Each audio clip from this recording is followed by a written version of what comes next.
Sa palengke mga idol. Palengke ng Baliwag. Shout out, maghanap tayo ng manok.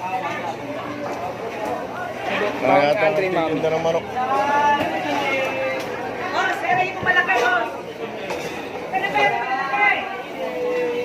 Walang manok mga idol. Nandito tayo sa palengke ng Baliwag. Shout out sa inyong lahat dyan. Walang titindang manok dito.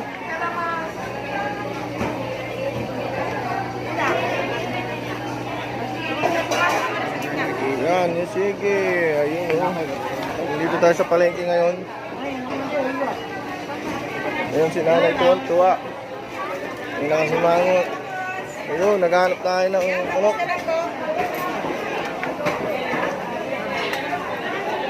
Okay, nandito may manok dito.